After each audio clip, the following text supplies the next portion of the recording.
And the recording guy. There you go. Got that. Okay, it's my distinct pleasure to introduce Carla. You can come over here now. It's going to have just a second. And had Carla as an advisee for a number of years. We've been in the trenches trying to figure out how viruses work. It's been a pleasure having her around, pleasure having her as an advisee. So sad. She's one of like a dozen advisees that are graduating, so that means I get to get a lot of fresh students here, which is a scary thought. Anyhow, Carla is going to be off to the Peace Corps after she graduates, and then will come back and is going to go into hospital administration or healthcare administration or something along those lines. In other words, when she comes back, check in with her. She can get your hospital bill cheaper for you. So without further ado, I will turn it over to Carla. Alrighty, so good afternoon, everyone. My name is Carla Schmidt, and I'm going to be presenting on behavioral puppeteer of Moidia via monoamine systems and investigative analysis of the life and times of Toxoplasma gondii. So it sounds like quite a mouthful, but don't worry, we'll decode it together, and hey, maybe you might learn something new. So, in Season 1, 2005, episode House was presented with another medical mystery. A politician en route to his political campaign had fallen quite ill and was experiencing terrible symptoms of body aches, poor coordination, headaches, nausea, and fatigue. And so House, he is like, okay, went back to his team and thought, okay, maybe it could be toxoplasmosis. But what's crazy about toxoplasmosis is majority of people are asymptomatic to it. So they went into their patient and they're like, okay, we think that you have this fungus called toxoplasmosis. But wait, no, pause, rewind. Toxoplasma gondii isn't a fungus. It's a copying protozoa. So House, him and his team, they got it wrong. So Toxoplasma gondii was discovered in 1908 and is a part of the phylum Epicomplexa, which is a large group of parasitic protists, many of which possess an apicoplast, which is an organelle that is vital to the parasite's ability to penetrate into its host cell. And like many other parasites, Toxoplasma gondii has a definitive host in which it sexually replicates, and an intermediate host in which it asexually replicates. So the life of Toxo can be rather cyclic, considering that its carnivorous definitive host becomes infected via tissue ingestion from an herbivorous intermediate host, and the herbivorous intermediate host then becomes infected through eating these oocysts that are shed from the definitive host. So what is its definitive host? That's our friendly cat, Garfield, along with many other domestic cats and felines. And so Toxo then becomes presented with this big challenge. It wants to be in the gut of a cat, where it can be happy and reproduce sexually. And so its main challenge is to how to get in the cat's stomach.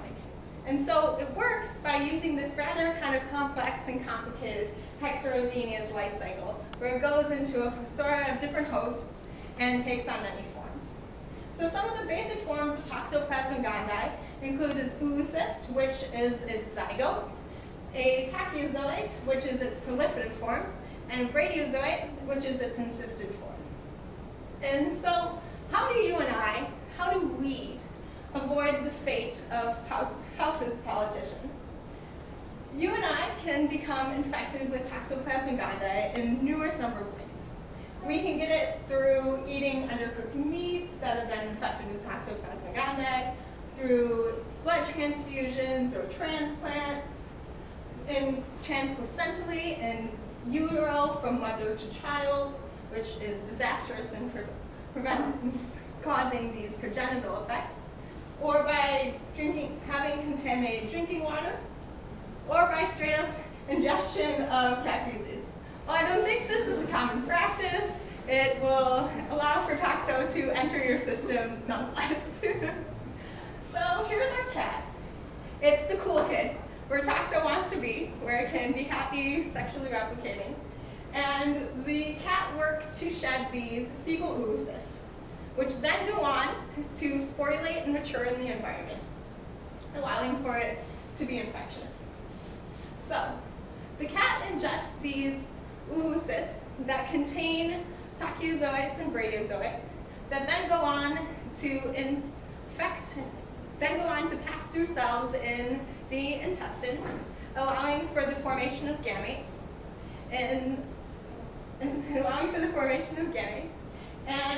they also contain these sporozoites that are then excreted into the environment and are the main product of meiosis. So here we have a unsporulated tissue oocyst and a sporulated tissue oocyst. And to put that a little more detail in the life cycle, then oocysts and tissue cysts are taken up by the cat, which allows for an invasion of enterocysts into the oral cavity and the esophagus, and it goes down the esophagus into the stomach, and finally to the epithelial cells in the duodenum, where it then replicates and allows for development of macro and micro gametes. And the fusion of micro and macro gametes happen in this process of mutagenesis and eventually form this single cell zygote that then gets excreted, unsporulated through the colon into the environment, where then it sporulates, becomes infectious, and goes into various sources of food, including soil, grass, water, various feeding stalks, that then get uptaken by intermediate hosts and allow for continuation of toxo into other parts of the life cycle. So now I want to go on to talking about Tachyozoids, which I had said earlier was the proliferative form. So Tachyozoids work to facilitate expansion during acute infection of toxoplasmosis, and they do it by moving and gliding while they don't have any visual means of locomotion, such as cilia or flagella. They move by sort of flexing and gliding and rotating and bending. And so here's an example of a neutrophil, which is a white blood cell in mouse. And you can see the Tachyozoid is going in, and here's its moving junction, and it's forming this parasitophosphorus backbone around the Tachyozoid, in which it will go into the neutrophil, and then it will replicate approximately every 6 to 9 hours. And the rate at which it replicates in the neutrophil, per se, as an example, is correlated to the pathogenicity, which is the ability of a certain species to cause a disease. And so they found that the faster it replicates, the more pathogenic it is. And so, to put that again in perspective into the life cycle, the intermediate hosts then uptake this contaminated food, and one of which could be a cat, where it can go back into the life cycle.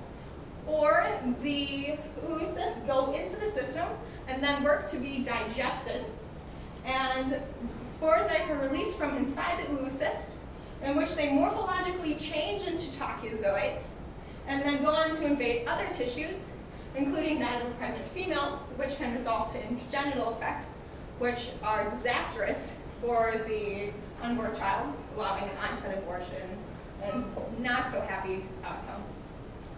So to give you a little visual example in a video, this is a Tachyozoid that goes to invade a tissue. So here, I'll quick play it. So here you can see the Tachyozoid is going on into the tissue. It's causing this parasitophosphorus vacuole to form, and then it will go inside, in which it will replicate inside the host and eventually go on later to infect other cells in the organism. So now I want to talk about the Bradyazoid. So the Bradyazoid, like I said, is the encysted form and works to maintain chronic infection in its hosts. And while it divides slowly, it divides asexually within the tissued cyst and can be found in visceral organs such as the lungs and kidneys and liver. And here's an example of an impression smear of a tissued cyst. Two examples, one containing about 3 Bradyazoids, and another estimated to contain about 100. So to put again that in perspective in the life cycle. We have the invasion of tissues from Tachyozoids that go on to form tissue cysts, in which the Bradyazoids develop. And then they can get into small animals, allowing for the chronic infection. And they can be eaten by other intermediate hosts, including us, humans. And kind of similar to what's going on down here, these tissue cysts go into these intermediate hosts, and they go on to be digested, and then Bradyazoids are released, and it goes back through the cycle here. Or in a different case, it's taken up by these small mammals and put back into the cat. So here is an example of a tissue cyst that has sort of reached its carrying capacity, and the Bradyazoids kind of take over and then emerge from the tissue cyst. So here's our tissue cyst right here, and you can see some of the Bradyazoids emerging and going out to infect other neighboring areas of the organism. So it's kind of crazy what's going on here. So I found this to be rather interesting. This is another impression smear of brain tissue within a rat that has a latent infection of toxoplasmosis. And it's estimated that in this tissue cyst alone, there is about 1,000 Bradyazoids. So you can see that the cell membrane is getting rather thin, and it's likely to burst open anytime coming soon.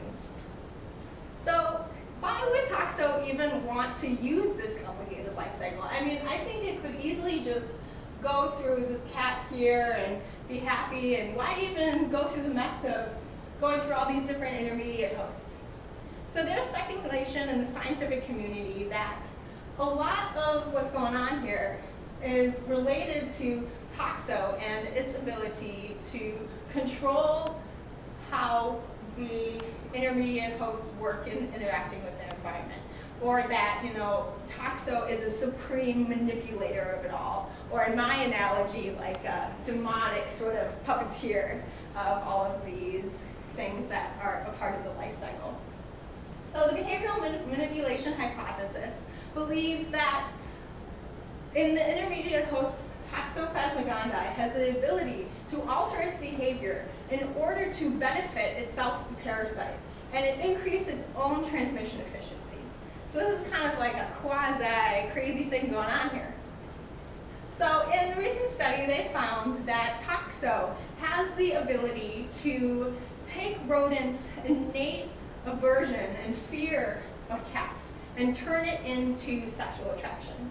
And it does this by disrupting the neural circuitry within the rodent that allows for it to communicate within itself and say, hey, like that's scary, I'm going to go away from it, and rewire it.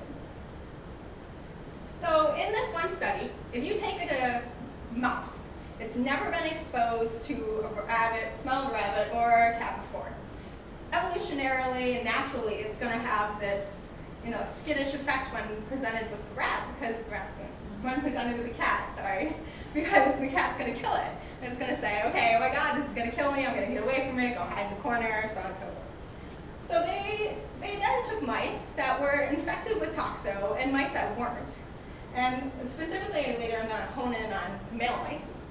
And they found that these mice that were infected with Toxoplasma gondii, they made this chamber and had rabbit urine on one end and bobcat urine on the other. Put the mice in it, tracked the activity, and they found that mice infected with Toxo not only hung out in the corner with bobcat urine, but they also showed signs of increased sexual attraction. For instance, in the male mice, they found that there was, increase in size of the testes, and they engorged and showed visible signs of sexual attraction to the smell of bobcat urine. So some supporting evidence behind all of this is like a little graph showing, tracking the activity of the mice in this circular chamber. So you can see in the control condition, you can see in the control condition that in mice not infected with Toxo, there is an increased activity in those hanging out in the corner with the rabbit urine, avoiding bobcat urine, not surprising. But in those infected with Toxo, there was an increase in the amount of time that they spent in the corner with bobcat urine. So to put that in another way graphically, you can see that the relative occupancy in the bobcat quadrant is much higher for those infected with Toxoplasma gondii than with those in the control condition. So if you're a crazy scientist and you see that this is happening in rodents, you'd think, okay, well, maybe it can happen in humans. So this guy in the Czech Republic, he decided he was going to investigate that. So many people are familiar with the concept of crazy cat lady. You know, old woman, bunch of cats, sort of thing. And this guy in the Czech Republic, Flagier, he decided to do this blind sniff test where he took men and women, both infected and not infected with toxo, with a latent infection of toxo, meaning that it's in their system but it hasn't fully developed yet. And he found in men, specifically, they did this in the blind sniff test. They smelled different urines from hyenas, dogs, horses, and tigers or cat. And they found that with men, there was an increase in attraction. They rated the attractiveness of the smell, the urine that they were smelling. And they found that with men, there was an increase in attraction towards the smell of the cat urine, while in women, there was an adverse effect. And so really, instead of a crazy cat lady, we should be thinking, okay, maybe it's a crazy cat man. And toxo has also been shown to be correlated to those who have specific psychiatric illnesses, such as schizophrenia. Those with schizophrenia are more likely to have toxo going on in their system. Or in another study, there's been support that people infected with toxo are 3 or 4 times more likely to die in a car accident that involves reckless speeding. So there's some correlation that all this is going on. With all these crazy behaviors, at least for me, I want to know, what's causing this? How does this happen in the brain? There has to be something going on. So toxo works by influencing the limbic system, and specifically they found that there is preferential growth exhibited in the amygdala and regions that encode for sexual attraction. So here's our limbic system, and it's composed of many different things, including the hippocampus, which is important in the storage of long-term memories, the thalamus, which works to relay motor and signal information within the brain, and it helps to regulate sleep and circadian rhythms. The hypothalamus that works to secrete hormones that account for body temperature, thirst, and circadian rhythms, as well as sex drive. And the amygdala that works to influence behaviors such as emotion, emotional behavior, and motivation. So specifically, the amygdala can work to influence the things that are encoding for food. While it shows this preferential growth in rodents and some of its immediate hosts, it doesn't work in secondary hosts to show any preferential growth in specific brain regions. But how is this even happening? How does toxo take these systems and manipulate it? Does it just go in and work with them? Not quite. So the Toxoplasma gondii works by using neuromodulation to influence neurotransmitter levels within the brain, specifically dopamine and serotonin. And so in the brain, there's a lot of communication going on through the work of neurotransmitters.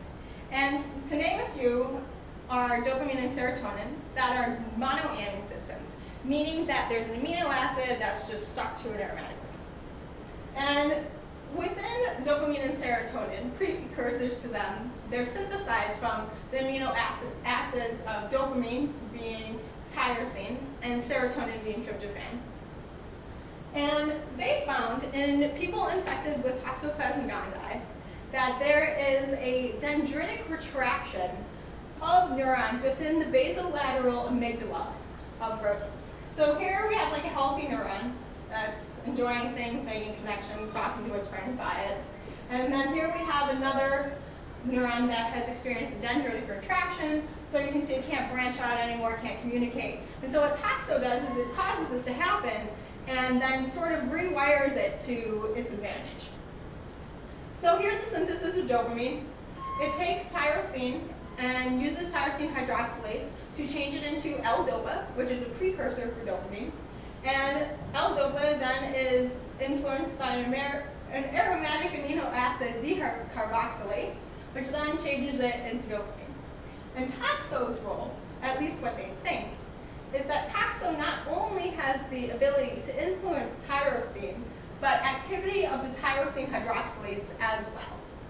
So in a recent study just came out last year, they found that Toxoplasma gondii has specific genes that relate to the manufacturing of tyrosine hydroxylase. These two genes are TGAA, H2, and H3. And so because these genes control how tyrosine hydroxylase works, and tyrosine hydroxylase works to make dopamine, there's a direct correlation between the influence of the parasite and tyrosine hydroxylase activity in accordance with dopamine levels in the brain. So in other words, because dopamine is like a feel-good chemical, it's in cocaine, it makes us happy, it's secreted through the brain upon like sexual orgasm, and it's just a great thing. And Toxoplasma gondii has the ability to change all of that. But another thing that's interesting is that in that species that are related to Toxoplasma gondii, this gene isn't present. It's unique to Toxoplasma gondii.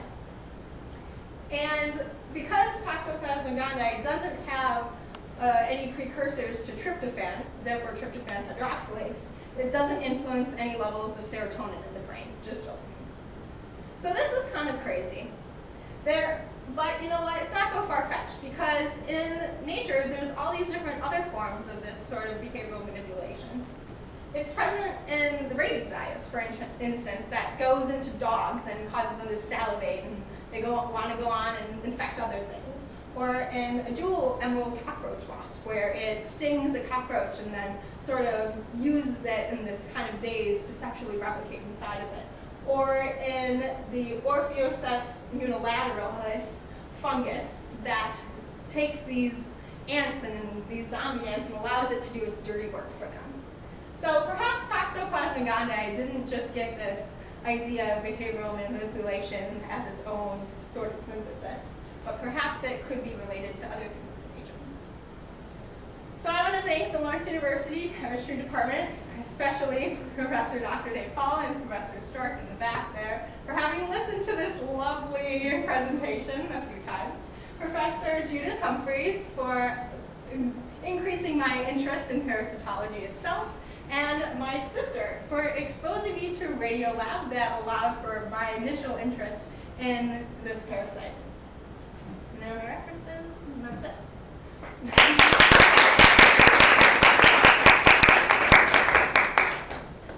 Does anybody have any questions? So the group that discovered the genes, did they do any alignments with vertebrate enzymes to see how similar they were, or did they test them functionally to see if they could work in a vertebrate system? They, I think, compared it to other systems, knowing how the enzyme worked in other organisms, so to say, but not specifically putting it into vertebrate systems and seeing how it worked. They predicted in a paper that it would function. Mm-hmm. And then found it through sequencing with the genome, sort of thing. Is Toxoplasma gondii only capable of infecting mammals, or? To my knowledge, yes. It works by only infecting mammals. How long does it spend its life cycle in either the cat or like the human? I know you had the picture up there and it passes through the cat, but like how long does that take? I think it's a couple of weeks. I'm not exactly positive. In all my research, I'm blanking out on that right now. But it'll be shed and exist for 3 or 4 weeks and then it stops. Yeah. And then that's it. I may have been specifically, but when it comes to animals, how was the best way to prevent it? Like if you own a cat or a dog to get contagion with a toxoplasma? Just by decreasing your exposure to it. So like you can get it like again through the transplants or the blood transfusion, or by being cautious about where you are, like in close proximity to feces, for instance, not being the one to scoop the cat litter sort of thing, and thinking about whether your East Coast sort of. But yeah. Professor Sork? Does it have any detrimental effects on the cat? Any what? Detrimental effects on the cat? I think in some cases, yes, it does. But I'm not positive about that. It doesn't? Okay, it doesn't. I don't think there's any more questions. Okay, let's thank Carla again.